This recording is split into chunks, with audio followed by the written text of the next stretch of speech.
Hey everybody, welcome to Gettin to Market. My name's John. As always, I'm here with my friend Nate. Hey Nate, how you doing? Hey, John, doing well. How about you? I'm doing. Wait, did I just say that? I don't I know. think I just said It's that. like the That's fine. do that all the time. Yeah, someone said to me that yesterday they were like, "Have a good day," and I was like, or no, they said, "See you tomorrow," and I said, "Thanks, you too." Yeah, yeah. I there should be like a clicker for the number of times you don't listen Yeah, and still respond. yeah, That just went up one. just automating my responses. Yeah, Yep, you're great to do that. That's a dumb statement. Anyway, welcome. We're glad to hear what is Getting to Market. What are we doing here, Nate? What is Getting to Market? I just realized we have two taglines and we just kind of like throw them in whenever. So the one tagline is for when your job is real, but your role is negotiable, which I think is good. Then the Nailed the it. other tagline we have is we're a podcast about building products, launching them, and figuring out how to stay useful along the way. Which they're similar, right, and related, but they both feel very tagliney. Sure. I guess this one in particular is kind of more the latter. It's this podcast today is going to be about something that our teams deliver, kind of both in joint cooperation, but more about Hmm. the building products, launching them, and figuring out how to stay useful. So maybe sometimes we're more one than the other. Maybe we should like keep a tally board of which one we were more like tagline A/B wise. testing. Yeah, with A/B testing. Yeah. Um, You can tell where we are in our own headspace because right now everything so far we've referenced counting a bunch of times. So yeah, we're both kind of in deep analytics mode, looking at everything going on inside our business and everything we're doing. yeah, And not the business of this podcast, which has like no listeners, but the business that of our day jobs. I did earlier today realize how exciting of a time it is to be alive, where analytics in I can take data and get really interesting analytics really quickly, and then also very skeptical of all of it. I love that too, because like imagine you telling your kids like what a time for you kids to be alive because of AI and analytics, trying to sell that to them as like bored. How can you be bored? You live in the age of advanced AI and analytics. I was reading a post on LinkedIn, and it was let me I'll pull it up so I say the woman's name, but it was a post that was basically kind of a doomsday post around the future of white collar work and how AI is coming for it faster and in ways that we're not really acting like it is. It's like she was basically saying is like we're kind of on the verge of wide scale disaster as far as white collar jobs go, but nobody seems to be behaving in a way that seems like to reinforce that that is happening. And I have been thinking about this too, because you and I talk a lot about our roles and how AI has affected them and trying to get a better grip on sort of what we think is coming down the pike. And I've been thinking about like within marketing functions, what is the safest? But there are just like jobs all across. And so this woman's name is Carrie Smith, who posted this post. And essentially it got like a lot of engagement. There were 1,200 likes, which I think is okay for a non-broetry LinkedIn post. And it does make us think like, you know, John, for you and I, our careers, or just like folks that are in our space, like what does it look like 10 years from now? I mean, I think AI's made it a lot more difficult to predict because even 2 years ago, the landscape was pretty different based on where AI was. And sometimes I wonder how good a grasp we actually have on like how fast the scale of change that AI is going to bring is actually going to be. It's alarming. I don't know. I mean, I Yeah. maybe we've talked about this on the podcast. I can't remember or not, but I do have this idea of like if product management, the sole role of product managers is really a cost management position, Mm-hmm. in so much as we are trying to do the work because engineering is expensive. We're trying to do the work to make sure we build the right things and do so with a pretty analytical mind for what stuff we have to do. And will this thing, generate more business than that thing? And, when we build out our roadmaps and that sort of stuff, is it correct? And at the end of it, if that in that equation, the cost of engineering decreases significantly and your ability to A/B test, that capacity increases because of AI rather, then what role does a product manager have inside of that? If I can say, well, should we do this or that? I don't know. We can do both really quickly, and then let's follow the one that chases, or follow the one that performs better and people seem to like, or maybe let's build a bespoke one for that customer, and it can be on a core base and everything can run off of that. So it's a very interesting, that's a bit doomsday. I've yet to use multiple AI tools that work together really seamlessly without needing the expertise of that discipline, but still it's getting there. It does bring up the question too, which I think is if we're in a era where companies are downsizing drastically roles and functions, like what is the future of B2B software? Like how much are you then just going to be able to develop internally with your own AI tools? If you need something specific to perform a certain function, like you might not need to outsource that to a vendor. You might just be able to generate that on your own. And maybe that's where more of companies are going to be doing their investing, is on staff that can use AI to engineer internal solutions. That feels like nightmare fuel. For at least for ourselves. I wasn't as worried about it. Now I'm more worried about it. You're not You're helping. welcome. You're welcome. Just think about that before you go to sleep and you'll have a good dream. Today's episode is the subject matter is about something that you and I have been talking about a fair amount recently, which is roadmaps. Kind of a Yeah. controversial topic, I think, for some folks. I think for you and I, it's been semi-controversial of late. I don't know that I used to think that they're total garbage, but right now that's a bit clickbaity to say that roadmaps are total garbage. But we're here for the clicks. I do think they serve a different purpose than I initially intended, or they serve something different from what I initially thought. So like at first, it was like, hey, we got to have these things. We got to tell our customers what they need, or sorry, what we're doing in the product so that they can pace with us. And that whole idea of we're going to tell you where we're going, we're going to share our vision with you, and then tell you the steps along the way over the next 12 months that we're going to execute on. That was really the birth of the roadmaps, and the whole point or position of that, at least where I used to think, was because they're buying on our future value. It's not just what we're doing today, but if it's subscription and they want to get there, then they're going to buy, they want to know where we're going, and they're going to know what stuff we have. I don't know that that's happening anymore. Like, can you think of a time where you looked at a vendor and then made a buying choice based on what you saw on their roadmap? Maybe not on their specific roadmap, but I can tell you probably our organization's purchase of enterprise licenses for AI tools is very much based on what's coming down the road, whether or not it's specific to that model. But it is, I think, rooted in like a very calculated, what is the value we're going to see in this a year from now, and kind of assuming that some of that value is kind of maybe a little bit backloaded based on how quickly AI is evolving. So I don't know how much roadmaps factored into like that purchasing decision in particular here, but I do think I think that might have been a component of it, at least like forward thinking. What is the goal of this longer term, and how does this help us deliver on things in the more interim future, or in the more like longer term, Right. like year Right. future. You want to know what's there in the almost like the market segment or the kind of capability of AI. Same thing could be said for BI tools or whatever. But it does, I think it helps some with maybe not the purchasing side, although it might depend, but like if I think about Gong has some interesting things on their roadmap that are coming around search and AI and features that you're going to be able to use to kind of better aggregate some of the information coming off of calls.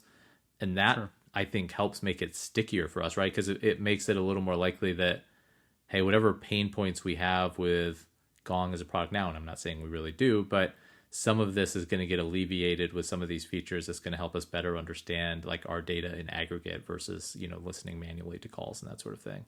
So maybe it's less around purchasing than adoption. Maybe adoption is connected to it, but you go to a conference or you view things on conferences for different vendors and you see, oh, they're going, in this direction with whatever their product stack is, whatever stuff they're offering includes.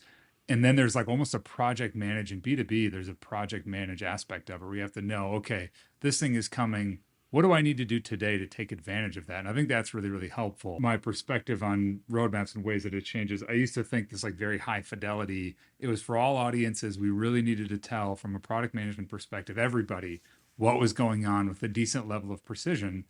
And I really shifted away from that to say like, we need to help longer term, kind of external audience versus internal audience. We need to help longer term our customers know what things they might want to plan around for the purposes of this, like them for them to adopt and start using that. Internally, that long-term view is not helpful at all. It's like I need to get really sharp in the next 3 months, maybe in the next 6 months, but after that, it's a wash and really isn't providing any purpose and value, just organizationally in what we're doing. And I do feel like there's a much more emphasis put on the importance of roadmaps in the B2B area than there are in B2C. Like, there are companies that show your roadmap for like Apple, Mac OS, and that sort of thing, but it doesn't seem to be a huge driver for folks in terms of their purchasing. Why do you think that is? Oh, and B2C. Yeah. My first thought, as you said, is like, because I'm not making a buying decision as a consumer for what might be in the future. I'm doing it for right now. Let me know what's happening right now. And so I don't need to know what's coming. I need to know, does it do what I need to right now? And maybe it's just that simple. I don't follow, even for like my hobbies, like cycling and woodworking, and I don't follow a lot of what's going on kind of in the blogosphere. Does anybody say blogosphere anymore? I don't follow what's going on. I'd be very curious to know like what innovation's happening in the woodworking space that you can feel free to enlighten me on. Buckle in. Okay. You want to right now? Yeah, we can talk about this a little bit. We'll say the latest innovation in the woodworking space in the last probably 10 years is SawStop and their ability to stop a saw blade from a safety perspective within, I think it's like 3 milliseconds. You've never seen SawStops? Is this true? You look very deadpan, like you've never even heard of this. This is like a safety feature to keep you from cutting off a limb. Exactly. Yeah. It's a safety feature, started on table saws. They're trying to bring that into anything else. This gets into all kinds of different stuff. There's, lobbying for, can you do, whatever. Yeah. So that's a big one. Another one that's just happened probably in the last 5 years, and I think it's called Shaper. And the general idea is it's a handheld router that doesn't need guides. So you can use software, and it's got a video camera that looks straight down. And so you can route out lettering, you can route out and cut out of materials, just kind of whatever shape you want. And you basically just follow it like it would be on a track. Very simple. So I feel like I could keep going, but you don't care. I'm just proving a point that there's significant innovation in the woodworking space. Over the course of a 5-year period, there have been 2. Okay, I gotcha. 15. Well, probably 10. SawStop? Yeah. No, it's probably longer than that. Oh my gosh, this industry just won't stop innovating. Slow down, woodworking. It just won't stop. It just won't stop. Don't even get into dust collectors. Buckle in. Anyways, I'm going to go back to keep us on track. B2C, I'm not making any buying decisions on what's coming. I've got a problem today. Well, here's my question, though. Do you think that could change? I'll give you an example. As we look at cars that become more reliant on like SaaS ideas, like their software can update and fundamentally kind of change how the car operates in terms of its like daily use. Do you think that changes then buying patterns? Like if that got rolled out to more cars where self-driving features are on roadmaps, but you can buy the car now and it can come later, that the B2C market starts caring a little more about roadmaps. Tesla's a really good example of that. And at least for me personally, because I saw the first Tesla in real life, whatever it was, 8 years ago. One of my friends has one. And it software update overnight became faster. And so I think you're right. Like there's pretty incredible things that are happening in that regard, that just like the physical thing becomes that much better because of the software. Really, really interesting. Tesla's such a great example of this. Do you have another example other than Tesla of doing this? Is it really only them that are crossing this? Phones and AI, Android and Apple both adding AI features. Like I think the thing is everyone has to have a phone now, so it's kind of difficult to sort of pin one on the other, but it might, you might see more cross-platform moves, I guess, because of it and what folks end up delivering for one or the other. Maybe roadmaps will become more important longer term. Today, I both really appreciate the thought process of a roadmap and kind of going through and making sure, hey, we know where we're going, we know what we're trying to do. We've got an idea, and it kind of all these efforts point in one direction and a strategic alignment and that sort of stuff. But the asset of the roadmap itself, I've found less and less helpful. And ironically enough, I also have felt more strongly over time that we have to get really good from a product management perspective at forecasting when we're going to be done with an effort and then sharing that externally. I think sometimes and you and I have talked about this with some releases that we've worked on together, where it would be really nice to have some things lined up before we get to the kind of broader go-to-market release. And some of those things take long enough time that it might be beneficial for some folks to get it in hand, play around with it, see if it does kind of solve some of the problems they were having before, and then have, case studies and quotes that can be put in decks, pitch decks, and press releases and that sort of thing. So I think the timing can be pretty strategic. And one last question to make around roadmaps, which is, given all that we've said so far, what to you makes a good roadmap, both internal and external? I really like the now, next, later type of idea. I really hate when roadmaps are technical, as opposed to like, here's what a user can do when you get that thing done. And so just that idea of being focused on that with kind of a, as I say, decreasing level of precision, but just like really high confidence with what's going on right now and what's coming in the next little bit, primarily for internal audiences. That makes sense. I feel like we could chase this for forever. I'm hesitant. We're going to get yelled at. Someone's going to get mad at me, and that'll be fine. I've already said what will get me canceled. Yeah, you for sure have. It might have been in this episode. Your comment about my glasses, whatever. It's fine. Oh, right. Yeah, I'm sorry. Some people don't have 20/20 vision, John, but it is just kind of the way things are. I'm colorblind. Does that make you feel better? Yeah. And I had LASIK. So did you really have LASIK? Mm-hmm. Did it affect your night vision? You can't tell, you mean? Yeah. Staring at your corneas. Did it affect my night vision? No. It does. Should it? Is that a common side effect? I've heard that. Yeah, that people's night vision gets pretty jacked after LASIK. Or dryness. Are they really dry? So my eyes weren't all that bad, and then I got LASIK, and it is. I like having had it done, but for the first couple weeks afterwards, my eyes hurt more than they did ever my whole life before that. I was like, I was so mad. But my wife got LASIK, and she was the opposite. Like, she would have to have her phone right by her face if she didn't, like, she couldn't see anything. It's like if she wanted to read at night or whatever, like iPad or Kindle had to be right up there. And it was like life changing. So that whole like got LASIK and could see the wall for the first time. Sort of thing. So all right. Well, I take this as permission to just like poke at your eyeballs next time I see you, see how dry they are. Is that a thing you do with normal people? That's how I greet people instead of shaking hands. Yeah. All right, lessons learned, John. Our one recurring segment of this podcast. What was your lesson learned this week? I feel like going off topic is another recurring segment we have on this podcast. Okay, but fair. My lesson learned is a little bit more personal in that, just that everybody says with parenting, oh, they grow up so fast and that sort of stuff. Yeah. But I played music with my daughter for the first time the other day, where we just looked at sheet music and she could do it. Like, she could read it and play along, and it was awesome and really, really fun. Oh, wow. And I will be honest, I didn't expect it to go as well as it did. I thought you were going to say, I can't read sheet music, so she was going way faster than I was, and I was having to play along by ear. What have you learned? Let's get off of me now. I'm feeling self-conscious.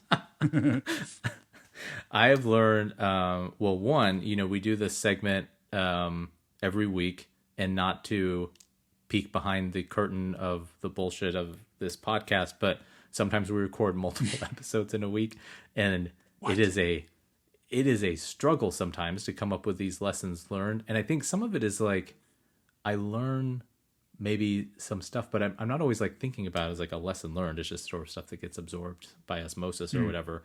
So that would be one of my lessons learned. The other one would just be, we were on kind of like a longish road trip. And have you ever gotten the message on your phone that like there's an AirTag following you, but that's not yours? No. And so it's like, hey, it's letting you know that like there's an AirTag following you. It's like, proximate to you and has been with you for some period of time. I've gotten this because we have, we put an AirTag in our like Apple remote or something like that. And it would, it's attached to like me or my wife's account or whatever. So sometimes I'll get it like, that's like, hey, you've got a AirTag creeping on you. And it's like, it's just the remote.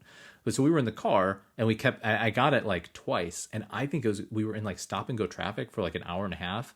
And I think it's literally just like our two cars, because we weren't ever stopped and someone attached an AirTag to our car. Like, cause it was just during the driving part on the highway.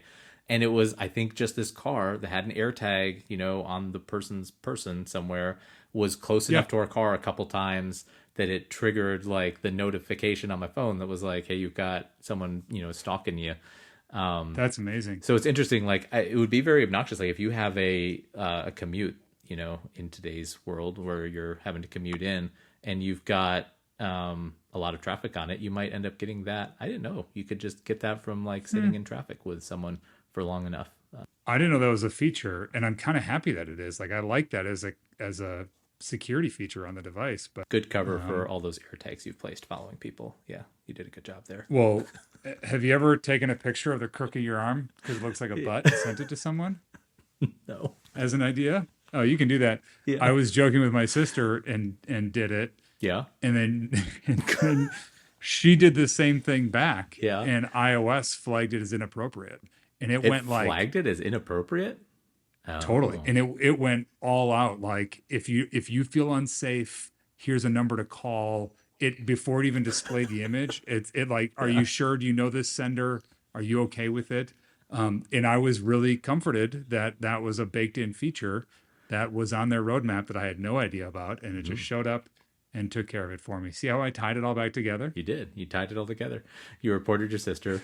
I did report her. Okay, that's good. That's the important part. Yeah, it was good. I think our next episode, I think we lied. And last time we said that our next episode would be about products that we bought for brand. But I think maybe that will be our next episode potentially. So Cool. that'll be a good one. And these normally come out on Tuesdays. They come out sometime during the week. Like, let's not focus on the day. They come out during the week. We're experimenting. yeah. A/B testing. We're A/B testing. Have you heard that theory that we're in like a simulated universe? Yeah. So we maybe just are all in a giant A/B test. All of us. You're really doing a good job tying it all together. See you, bud. Good to see you too. Bye. Yeah. Bye.